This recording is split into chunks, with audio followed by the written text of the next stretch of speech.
Интернет гигантите Google и Facebook инвестираат во Македонија, ама откако земјава ќе станала дел од евроатлантските организации.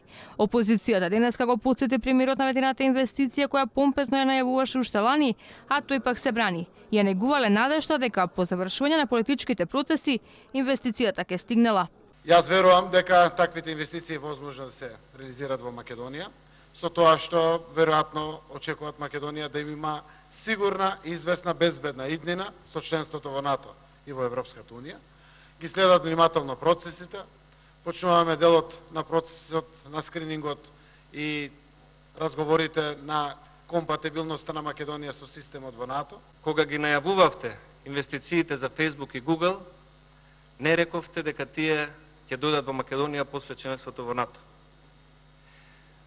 Кога во Македонија инвестираше Johnson Controls, Johnson Matthey, Kemet Electronics, Drexler Meyer и многу други, тие не го условуваа своето инвестирање со членството на Македонија во друга меѓународна организација. Власта повторно го одложува најавениот поврат на ДДВ од 15% за граѓаните. Наместо пилот проект во 3 општини од 1 јануари, сега најавува нов концепт кој би ги уфатил социјалните случаи на вработените од 1 јули. Првите 6 месеци ќе биле експериментални, а целосна имплементација за сите е можна најрано во 2020-та, вели премиерот одговарајќи на пратеничко прашање во парламентот. Пратеничката група на ВМРО ДПМН е побара власта отворено да одговори дали навистина се согласила на промена на дури 30 историски учебници како дел од работата на комисиите со Бугарија и Грција.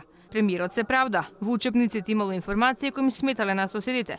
Се што ќе се минува било во духот на добрососедските односи. Се зборува за одредени работи кои што секако во учебниците стојат од бугарски фашистички Коршун или слично, кое што не е во духот на пријателството. Јас колку што знам, ние досега во историјата и вие и јас и сите ние тука присутни сме учеле дека бугарите биле окупатори. Во Прилеп има музеј.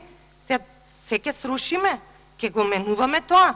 И овој четврток, последен во месецов резервиран за пратенички прашања, министрите одговараа за тековните проекти за земјоделието, инфраструктурните проекти, ветувањата за младинската гаранција, но и актуелните прашања за аерозагадувањето.